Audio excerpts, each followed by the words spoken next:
Long before Jefferson wrote We the People, the Torah declared it. On the plains of Moab, everyone is called, leaders, children, strangers, even woodchoppers and water carriers.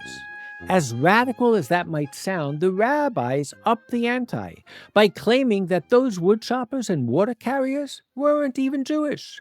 They were outsiders, converts of convenience, maybe even forbidden Canaanites, which means the covenant deliberately included the margins and pushed the envelope.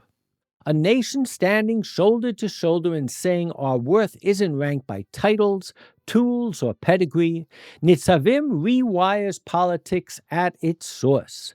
God is the only master, which means no human gets to own another. Power flows down to the furthest edges of the camp. Even those not here today are written in. It's the sermon that Moses delivered on the mountains of Moab, and it is the message of this high holiday season. Welcome to Madlik. My name is Jeffrey Stern, and at Madlik we light a spark or shed some light on a Jewish text or tradition. Along with Rabbi Adam Mintz, we host Madlik Disruptive Torah on your favorite podcast platform and now on YouTube and Substack. We also publish a source sheet on Sfaria, and a link is included in the show notes. This week's Parsha is Nitzavim. As the Israelites renew their covenant, the spectrum of those entering this treaty with God is broadened to include the woodchopper and water carrier, and to those here and those yet to come. We explore the radical significance of this original Sermon on the Mount to the ancient Israelites and to us today. Well, Rabbi, we're back in real time. Last week we took a parsha off because we did two on the previous parsha, but here we are. Devarim never ceases to attract us, to make us think afresh, anew. And you're in D.C., so why wouldn't we talk about We the People? This is the perfect topic. We're getting to the end of the Torah, so it's the climax of the entire Torah. It's really interesting. So we have 4 to go. Let's take it away. And I have to say, I'm seeing connections between what we read in Devarim and this Elul that we're in as we prepare for the high holidays, as I mentioned in the intro, and we'll see potentially more of that as we proceed. So we are in Deuteronomy 29:9.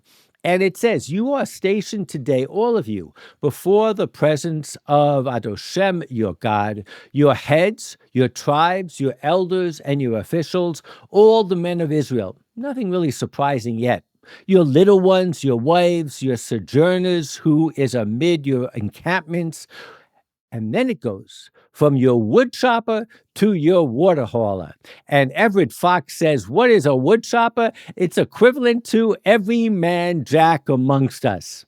It's everybody. This is the complete spectrum, the complete gamut.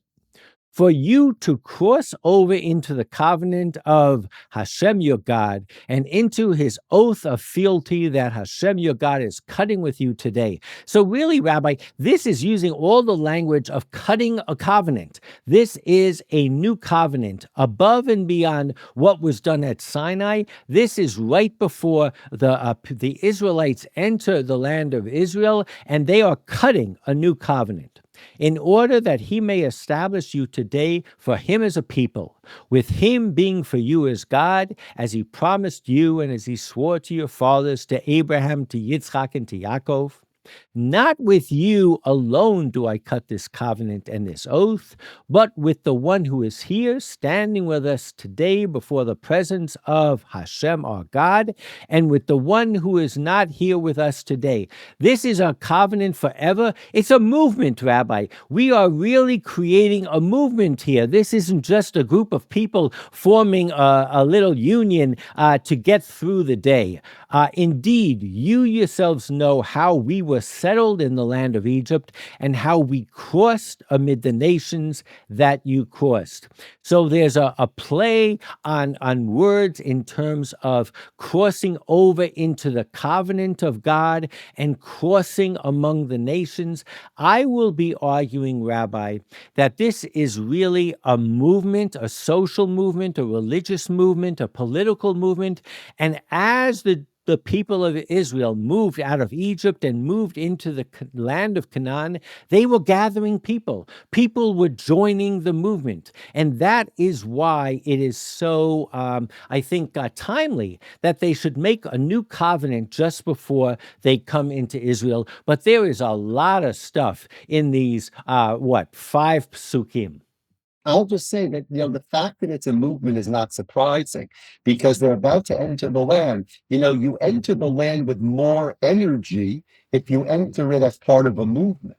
So it actually makes perfect sense. Agreed. And I have to say, we talk about different sects within Judaism as movements. Sometimes we forget that they have to move, that there has to be some dynamism to them. But anyway, that's an aside. Rashi says, from the woodcutter, this teaches that some of the Canaanites came in Moses' day to become proselytes, just as the Gibeonites came in the day of Joshua. We're going to go to that text in Joshua. This is the meaning of what is stated of the Gibeonites, and they also acted cunningly, meaning to say this wasn't the first time. And Moses made them woodcutters and drawers of water. So, Rabbi, there is this ongoing tradition that there were people who were joining the movement. Some of them cunningly, some of them maybe not so cunningly, some of them for total buy-in, and some of them for other reasons. But this was an amalgamum. There's no question about it. And if you had to pick a few verses that really touches upon that, I don't think we could pick better ones. And that's, I think, ultimately what it means when it includes even the woodchoppers and the water carriers. It was everybody. That's where Rashi gets it from. How does Rashi know that some of the Canaanites came in Moses' day? Because to be a successful movement, you need the outsiders coming. A movement is not just your own group. A movement needs others from the outside to join your group. That's what makes the movement successful. And I will argue, Rabbi, and I made a little bit allusion to the Sermon on the Mount, but I think people and commentators that we are going to see are going to read themselves. It's almost like a Rorschach test. Everybody will see in these wood choppers and water carriers their own prism of what they want to see in terms of inclusion. The Sforno is a great example. The Sforno says, what are wood choppers and water carriers? People who normally require the consent of their husbands or fathers to do what they do. So they're talking about people that normally are not 100% free to make their own decisions. But I think the takeaway is, in this particular moment, they did have agency and they could make their own decision. Well, they can't make their own decisions on regular things, but in terms of covenant with God, they can make their own decisions. That's what's so good. It means this moment of covenant, they have agency. Okay, I like it. But again, this is a pivotal, seminal moment. The Sforno says, the leader of the woodchopper to the most lowly of the water carriers. The construction here parallels comparisons in Samuel, infants as well as sucklings. The examples that the Sforno brings is when they totally destroy another nation, where they kill them from the kings down to the animals. And I think what's important to say is this was a reverse. This was a paradigm shift. God was saying, or Moses, the spokesperson, was saying that the covenant, therefore, goes to the highest, to the most low. Whatever your commentary is, you can't get away from the radical inclusion of everybody who was listening to this message. I think that's the main takeaway. Right. That's great. Okay. Good. I mean, again, the idea of a movement, it's almost as if the medieval commentators are aware of that and trying to explain each piece here as part of that creation of the movement.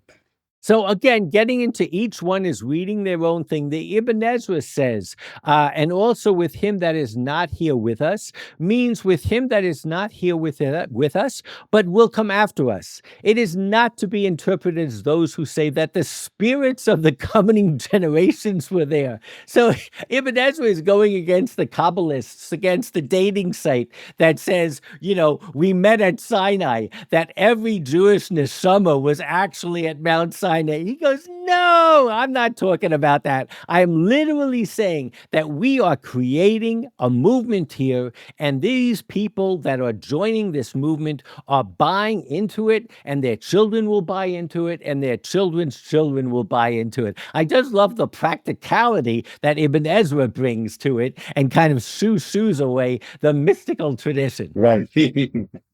So the Ramban says a bunch of things here.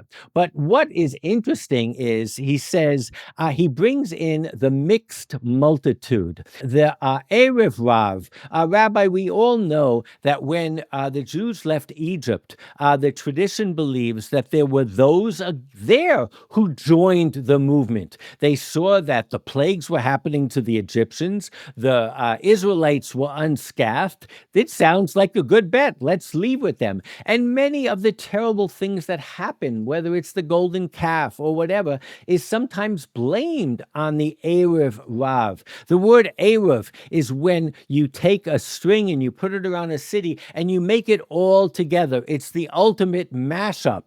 That's what they are. But here the Ramban is bringing that tradition of the Erev Rav into this tradition of the water carriers and the woodchoppers. And he is saying that they were all brought in. And he quotes the rabbis have said some Canaanites came in Moses' day, just as they came in Joshua's day. And he said, ultimately they came to make peace. This wasn't necessarily a religious movement. This was joining the movement of the Israelites that was coming in. And ultimately, the argument or the tension amongst the rabbis is, we will read about Joshua in a few minutes.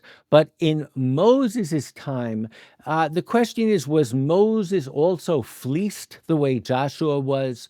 Or did Moses know what was happening and accept these Canaanites or accept these people that were joining? And I think that's a little bit of a tension here. And then the other thing that comes through, Rabbi, is what did Moses do with them? And there's this thing that he made them hewers of water and drawers of water for the temple. Now, I don't know, in a lot of the commentaries, it appears that that's almost like the lowest form of service that you can have. To me, it doesn't sound so bad that these people are the ones who are the janitors who are making sure that the temple worked. There's a lot of mixed messaging going on. Right. I mean, I think that's also a tension, right? The Ramban is sensitive to that. And he says, made them viewers of wood and drawers of water for the congregation and for the tabernacle of God. But that's not explicit in the Torah. That's a rabbinic interpretation. And, he's clearly taking a position that they're not, just of everyday jacks, that they're special people. Actually, look, there's a disagreement between the Ramban and Edward Fox here. I like that. I mean, that's quite a compliment to Everett Fox. But in any case, yes, in the Midrash Tanchuma, it talks about other lessons that we can learn from here. It says another interpretation: all of you are responsible for each other. Kol arevim zeh lezeh. Even though there is only one righteous person amongst you, you all shall survive through the merit, like it says in Proverbs. loves, but a righteous person is the foundation for the world. And also, it shows that there can be an evil person who can bring the whole world down. Rabbi, this comes right out of the kind of musar that we study before the high holidays, where we say the whole world is in a balance, and one mitzvah can tip it one way and one avera can tip it another. Here, too, what the Midrash is trying to learn from this is the importance of every member of the society. It goes on to say that God is not like us. He doesn't have favorites. His mercy is upon all his works, upon males and upon females, upon the righteous and upon the wicked. As it is said, from one who chops your wood to the one who draws your water. So literally, they're all learning the same thing with different variations, that this is a radical statement of God's love for all of humanity. Now, my question is, do you think these commentators are disagreeing with one another? No, I think they're just coming at it from a different place, right? They're all ending up in the same place, which is the creation of this movement. But it's interesting that each one of them has their kind of twist or their angle on how to create that. I think.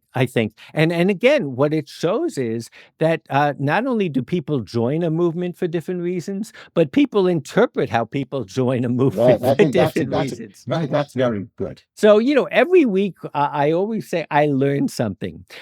This week I really learned something cool. So one of the sources, and by the way, of course, there is an article in thetorah.com that talks about the water carriers and the woodchoppers, and they reference Kings 1, where Solomon had 70,000 porters and 80,000 quarriers in the hills, kind of similar, a parallel to this. And Rashi says 70,000 men who carried loads to bring the stones from the mountain to the city, and 50,000 workers, and they were all proselytes who were drawn. Rabbi, I had never heard the word gerim gerurim. I've always heard gerei tzedek, converts out of righteousness. Gerim gerurim seems to mean proselytes who were drawn, is the translation here. Gerurim almost means they rolled in. They had other reasons for joining.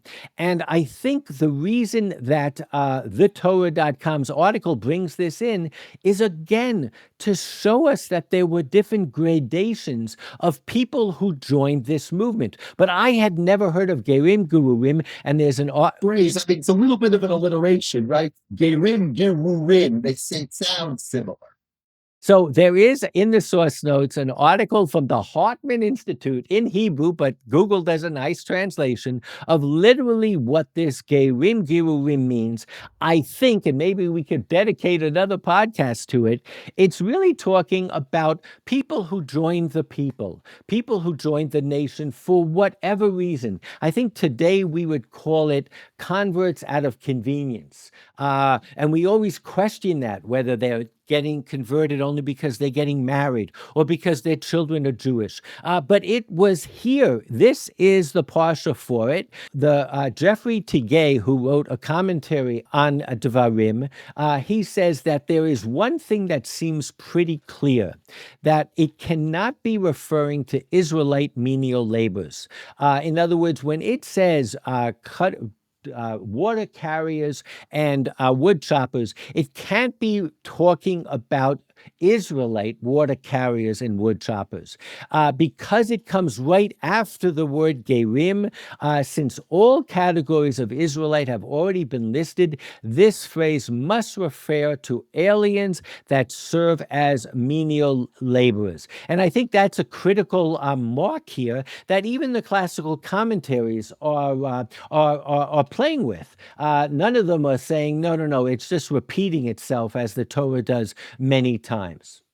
Good. I mean, that right. Now, if you notice the Gerim Gerurim, the verse tells us that they're Gerim Gerurim because they hear about how great King Solomon is. That's an important piece of it. They're drawn, but it's a social consideration.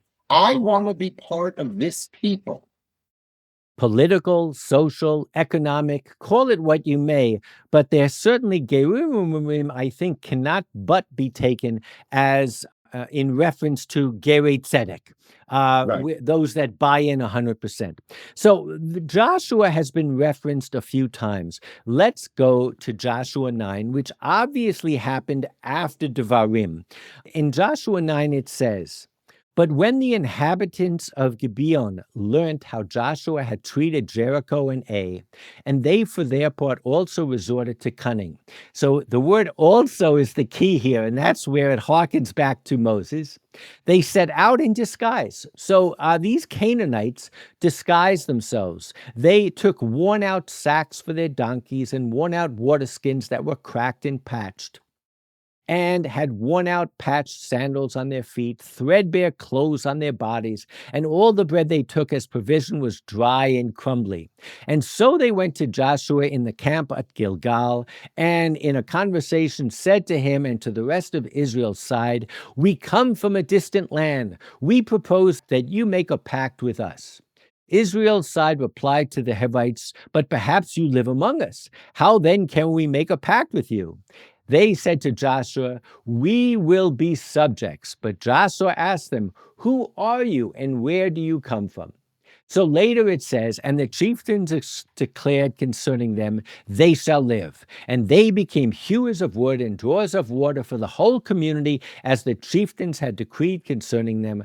Joshua summoned them and spoke to them thus, 'Why did you deceive us?'" So what happened was they went for the ruse. They accepted them. They said they could be hewers of wood and drawers of water. So similar to the commentaries that we're seeing here, they weren't, no, I can't say they weren't full members because the covenant was with them as well, but they were certainly on the lower stratum of society.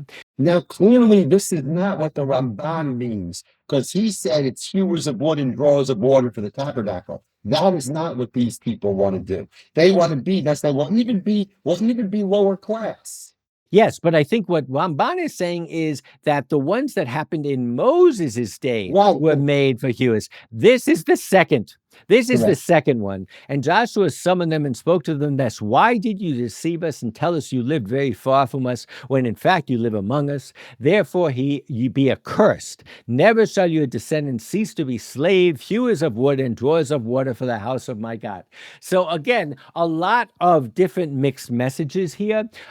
Is it a punishment? It's kind of, it reminds me of when Adam is cursed after leaving the Garden of Eden, that he shall work by the toil of his brow. Is that a curse, or that is his lot? In any case, this is part of the history. That day Joshua made them hewers of wood and drawers of water, as they still are, for the community and for God's altar in the place that God will choose. And I just haven't found any of the commentaries that would say, "Are you kidding me? For the altar?"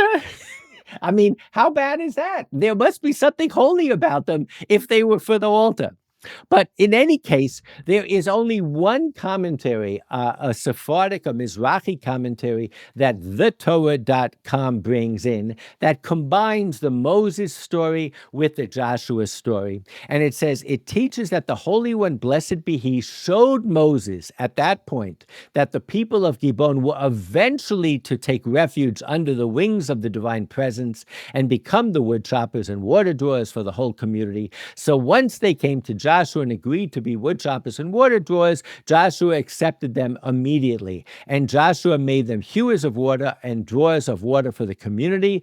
So again, if you're a higher biblical critic, you say that Deuteronomy was simply rehashing and projecting back in time something that happened. Meaning that it's the same story, right? If you're a critic, it's the same story, because how can there be wood choppers and water drawers twice? Obviously, there's one story about them, and they reflect backwards and forwards. But if you're a traditional commentary, you say that Moses perceived it in the future. The bottom line, Rabbi, is I don't think there's any way that you can read this where you cannot but say that we, the Jewish people, are an amalgamum of others that have joined. We're not a pure race. Probably no one left Egypt, Rabbi, with your blue eyes or my blue eyes or freckles. We are a movement at the end of the day. And what you're involved with Project Ruth in terms of bringing people in is as old as the hills of Moab. And this has been part of our, I guess, magic, but also part of the mission. The coolest, before we get into, I think, the bigger message here, we said that this was kind of a litmus test, a Rorschach block for everybody to see in it what they want. I think the award, the Academy Award, goes to Maimonides. Maimonides in Mishnah Torah says, the greatest sages of Israel included woodchoppers, water drawers, and blind men. Despite these difficulties, they were occupied with Torah study day and night, and were included among those hands transmitted the Torah's teaching from masters to student. Rabbi, Maimonides believes that if you learn Torah, you have to make a living. And he found in the woodchoppers and the water drawers examples of our great sages that are quoted in the Talmud who actually had very menial labor that they earned a living with, and then they went to study. So you see what the Rambam's saying. He says, and nevertheless they studied Torah. To the Rambam, being a woodchopper on a water drawer or blind people, that's something that's very time consuming. And even though they had a time consuming job, nevertheless, they studied Torah. We would say it today, even though you're a lawyer or an investment banker, you still find time to study Torah. So it really is all inclusive. But now I want to get to the bigger message here. And we have quoted Joshua Berman's book called Created Equal, How the Bible Broke with Ancient Political Thought. And what he writes is that there is no question that in the late Bronze Age, the 15th to 13th centuries BCE, there were these treaties and covenant narratives that were being created. People were making kind of coalitions. A movement was being formed. And what Israel did, the ancient Israelites did, is they took these treaties that were typically made between one king and another, and they made them between God and the woodchopper. God and all the way down to the woodchopper. And that was radical. Not its king, not its retinue, not the priests bears the status of a subordinate king entered into the treaty, but the people. And what Joshua Berman maintains is that this is the magic of the covenant. The covenant properly conceived, that we may discern a radically new understanding of the cosmic role of the common man within the thought system of the ancient Near East, one that constituted the basis of an egalitarian social order. I mean, Rabbi, you can't read these words that starts as we would expect it to start, from the princes of Israel and goes to woodchoppers without saying this is not a stretch. This is what it is. Thus, we may posit that to some degree, the subordinate king with whom God forms a political treaty is in fact the common man of Israel. That every man in Israel is to view himself as having the status of a king conferred on him, a subordinate king who serves under the protection of and in gratitude to a divine sovereign.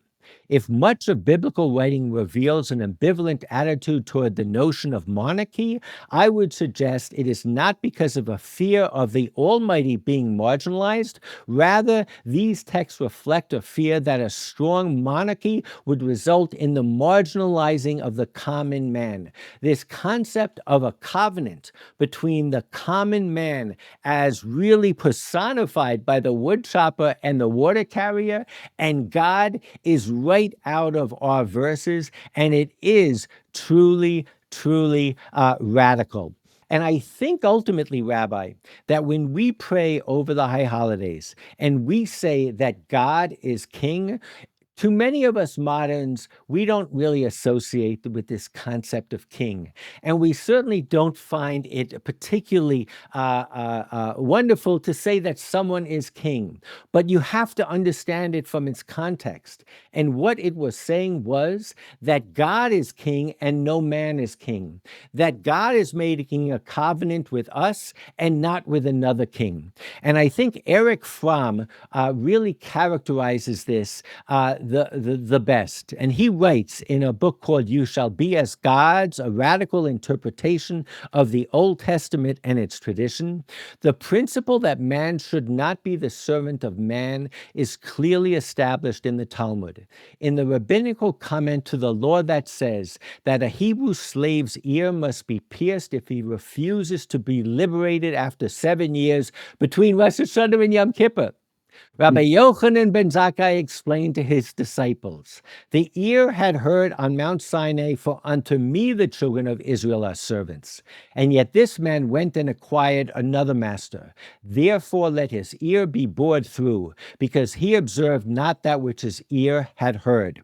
The same reasoning has also been used by the leaders of the Zealots, the most radical nationalistic group in the fight against Rome. The idea of serfdom to God was in the Jewish tradition transformed into the basis for the freedom of man from man.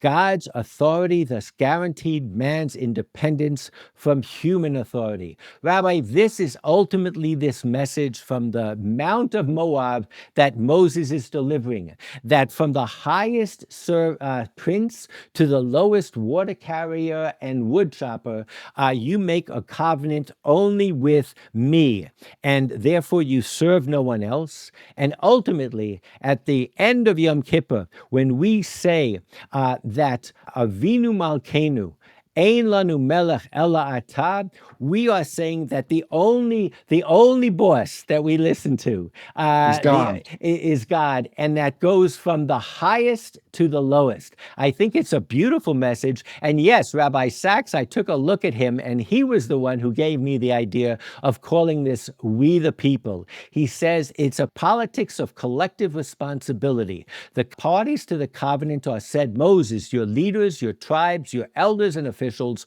all the men of Israel, your children, your wives, the strangers in your camp, from woodcutter to water drawer. This is what is meant in the preamble to the American Constitution by the phrase, we the people. Great. What a good way to end, and to understand the importance of this parsha as we get ready to enter the land of Israel. Shabbat shalom, everybody. And we look forward to seeing you all next week. Shabbat shalom. See you all next week.